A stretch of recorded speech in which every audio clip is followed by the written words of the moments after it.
할렐루야. 예, 오늘 어제에 이어서 우리 말에 대한 이야기를 함께 나눕니다. 어제의 말씀을 좀 잠깐 정리를 해볼까요? 믿음은 행함이다라고 얘기했습니다. 구원은 그 행함이 있는 믿음으로 이루어진다. 이 말은 구원이 믿음으로 이루어진다는 바울의 이신칭의의 교리에 반하는 것이 아니라 바로 믿음으로 구원을 받은 사람이 우리의 삶 속에서 그 믿음의 열매를 구원의 열매를 맺는 것이 당연하다. 뭐 이런 얘기를 했죠. 그런데 특별히 야고보 사도가 말하는 믿음의 열매란 무엇인가?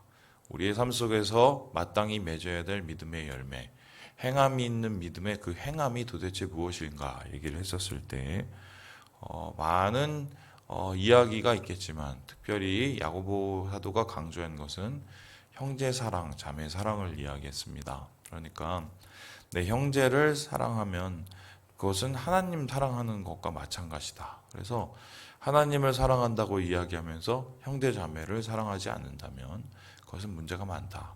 뭐 이런 이 요한 1서에 나오는 이 메시지, 요한의 메시지와 야고보 사도의 메시지가 같다. 그래서 행함이 있는 믿음, 그렇죠? 그래서 뭐 지행합일 이렇게 하나요?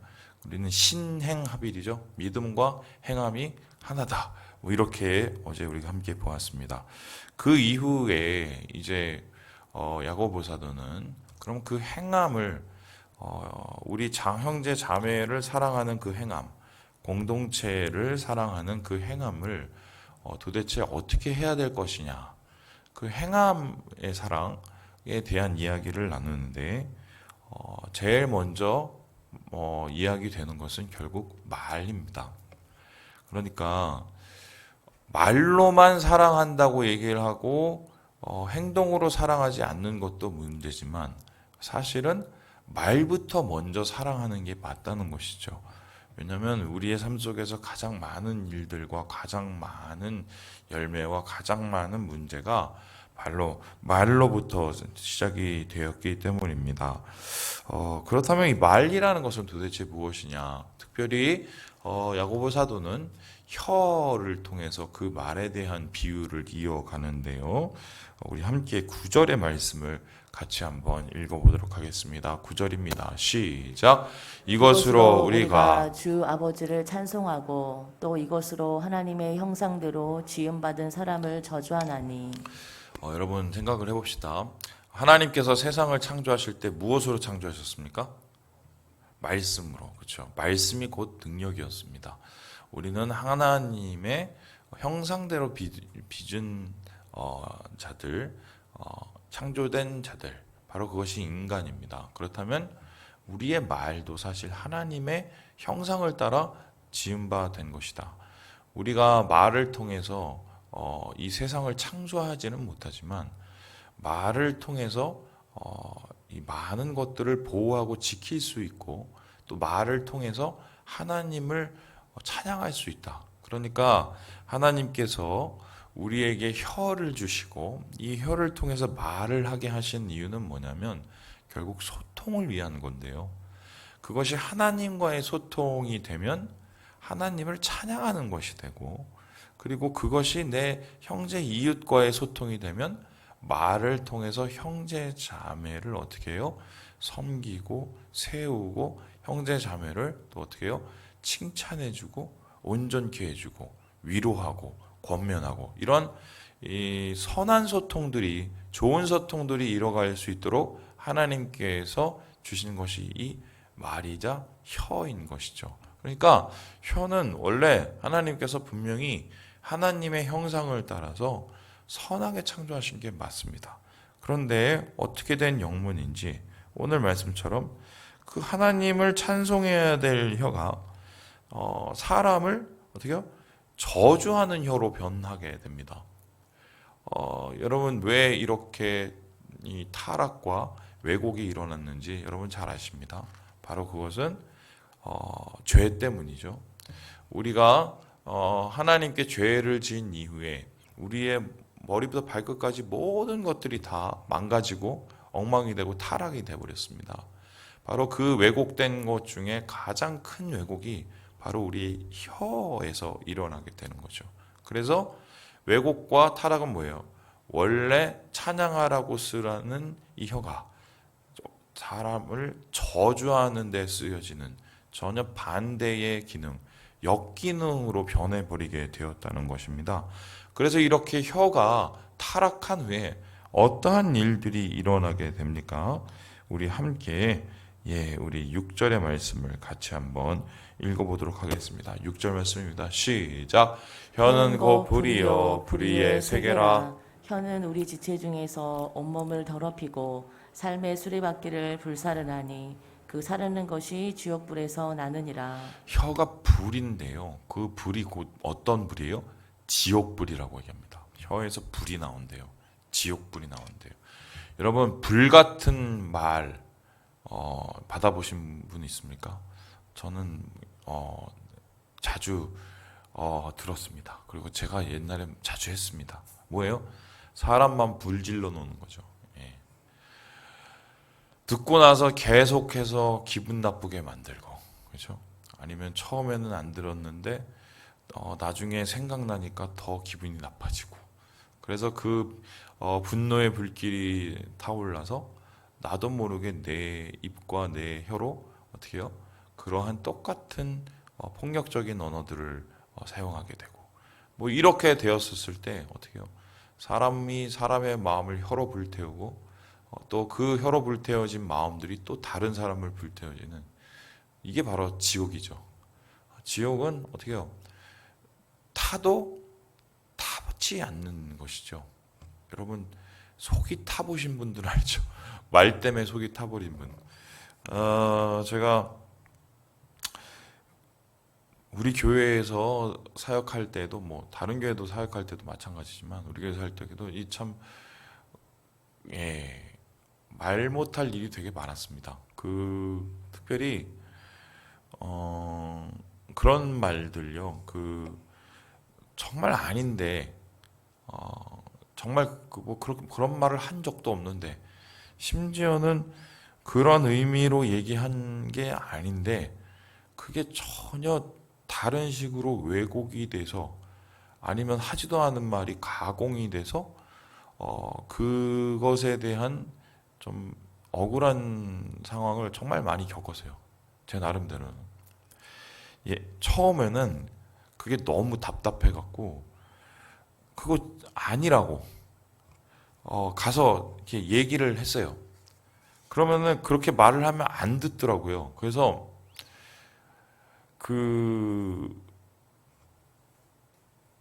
이렇게 막 뭐 문자 오는 거, 뭐 아니면 어떤 증거 이런 거를 가지고 이렇게 가서 보여드리면서, 보시라고 제가 이렇게 얘기한 게 아니라고 이렇게 막 설명을 들었어요. 저는 이렇게 얘기하고 설명을 드리면 제가 잘못 들었네요. 제가 잘못 알았네요. 그렇게 얘기하실 줄 알았어요. 아니에요.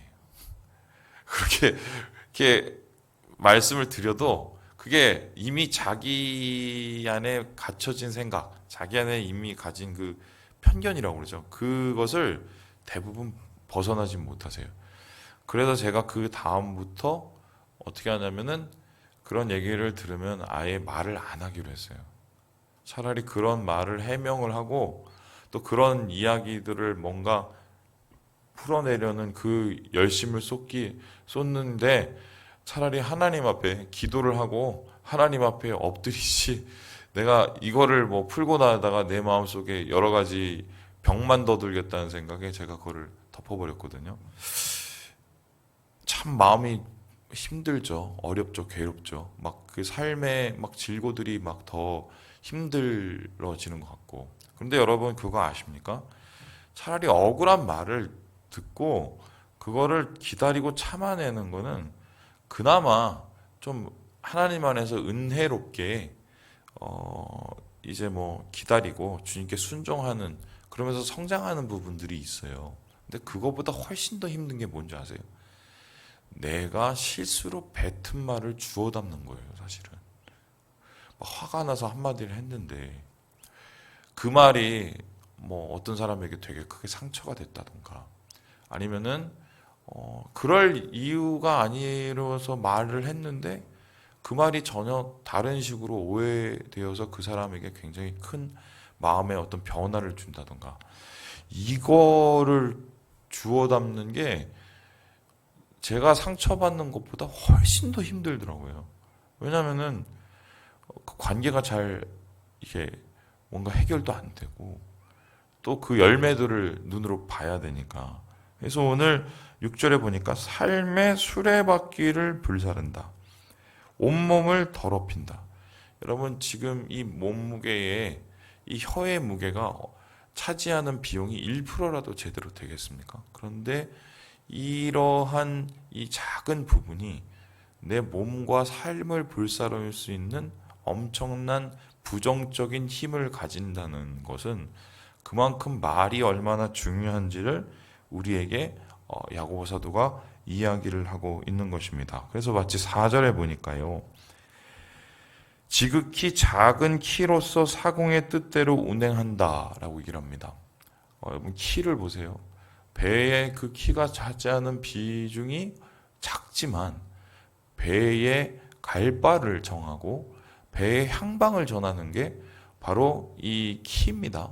그래서 이 우리의 혀가 어떻게 제어되고 우리의 혀가 어떻게 이 컨트롤 되느냐에 따라서 우리의 삶이 하나님이 원하시는 행복 혹은 하나님께서 바라시는 은혜로 갈 수도 있고 반대로 지금 파멸로도 갈 수 있다. 뭐 이러한 중요성을 지금 야고보 사도가 우리에게 이야기를 하고 있습니다. 자, 그렇다면은 우리의 혀를 어떻게 하면 제어할 것인가? 우리가 혀를 정말 길들일 수 있을까? 분명히 여기에 대해서 무엇이라고 얘기하냐면 7절에 다음과 같이 얘기를 해요. 짐승도 새도 벌레도 바다의 생물도 길들일 수 있는데 그렇죠? 8절에 뭐라고 얘기합니까? 우리 8절을 같이 한번 읽어보죠. 시작. 혀는 능히 길들일 사람이 없나니 쉬지 아니하는 악이요 죽이는 독이 가득한 것이라. 이렇게 얘기를 하니까 정말 희망이 없어요. 자, 정리를 해볼게요. 하나님이 우리의 혀를 선하게 창조하셨다. 소통하게 하나님을 향한 찬양, 형제 자매를 향한 위로와 격려. 그런데 타락했다. 그리고 그 타락한 이유로 어떻게 됐다고요? 우리의 삶을 엉망으로 만드는 일이 일어났다. 그러므로 혀는 제어돼야 된다. 그런데 그 말을 사람이 컨트롤하고 통제할 수 없다. 그럼 뭐 죽으란 소리밖에 안 되잖아요. 그런데 여기에서 사람이 길들일 수 없다라는 말을 뒤집으면 누가 길들일 수 있겠어요? 이 혀는요? 누가 길들일 수 있겠어요? 하나님이 길들일 수 있는 거예요. 내가 아무리 내 자신을 통제하고 뭔가 내 자신의 혀를 가지고 뭔가 좀 내 자신의 인격을 지켜보려고 노력을 해도 우리는 결국 실수를 하게 돼 있거든요. 말이 점점 없어지죠. 왜냐하면 사실 불필요한 말들을 너무 많이 하고 쓸데없는 말들을 너무 많이 해서 말수를 줄이는 게 차라리 실수를 덜 하더라고요. 제가 살아보니까. 근데 그것도 한계가 있어요. 근데 우리가 통제할 수 없는 이 혀이기 때문에 중요한 것은 어떻게 됩니까? 하나님이 나의 입술과 나의 혀와 나의 말을 주관하시도록 하나님 앞에 우리의 이 말을 드려야 돼요. 그러니까 구원을 받는다는 것은 내 영혼과 내 마음만 구원받는 게 아니라 나의 삶과 모든 육신이 하나님 안에서 새롭게 변화되는 것인데 그것은 하나님 앞에 맡길 때 하나님께서 그것을 통해서 어떻게 해요? 새롭게 변화를 시켜주는 것입니다. 자, 그러면 혀를 맡긴다. 우리의 말을 맡긴다.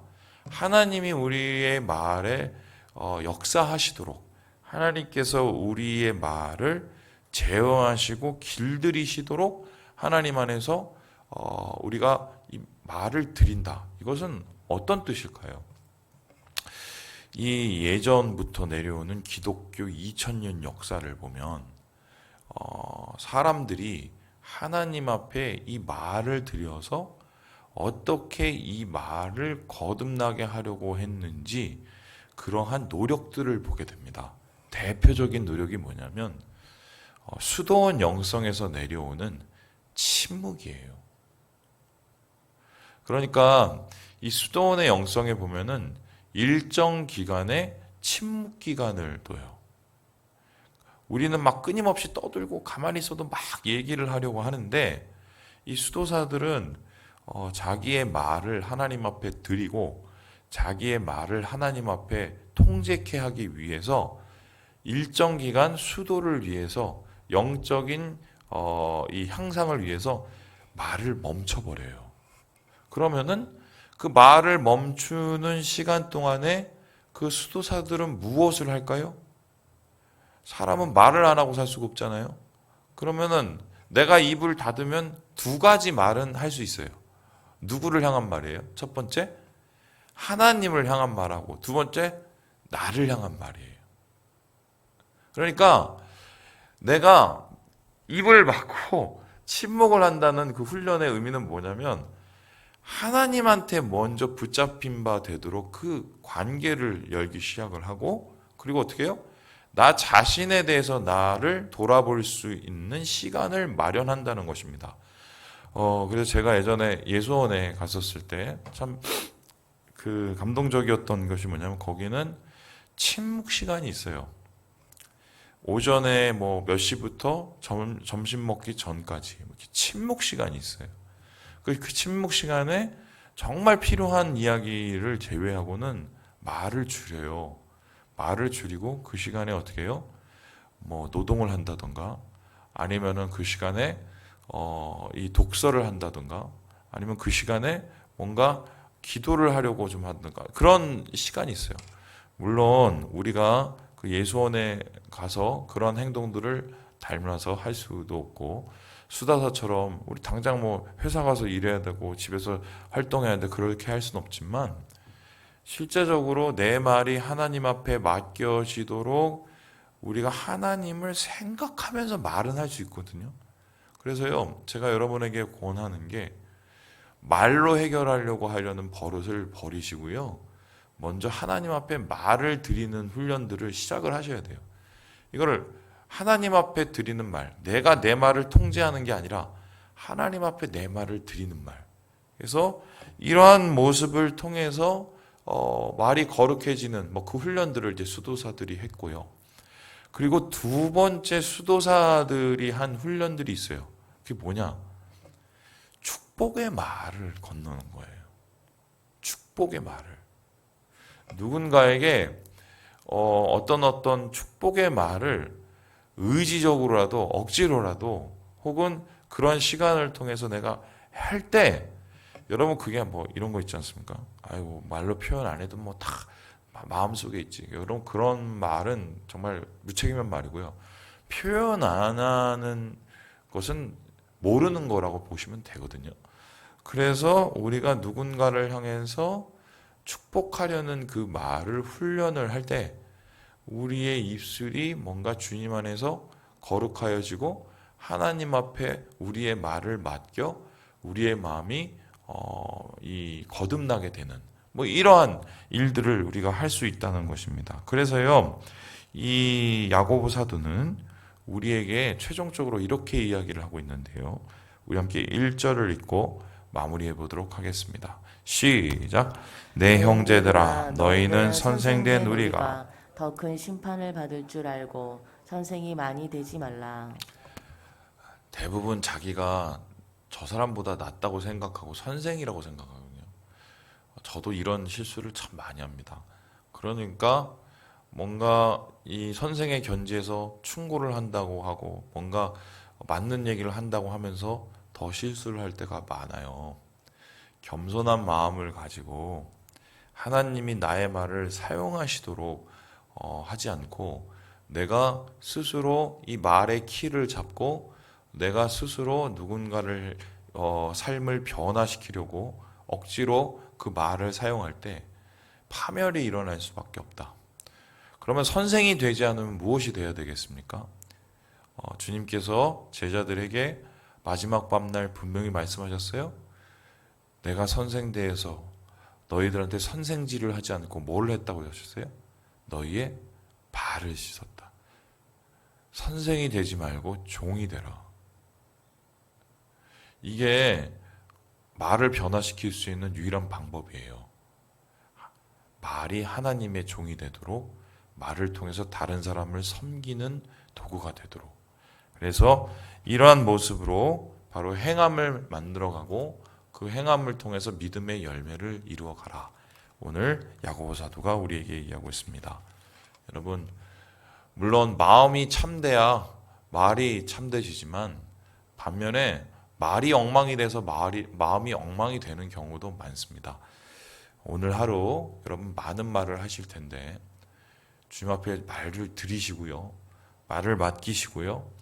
거듭난 하나님의 언어를 많이 나누셔서 주님 안에서 은혜를 누리시는 우리 사랑하는 주의 백성 되시길 주님의 이름으로 축원합니다.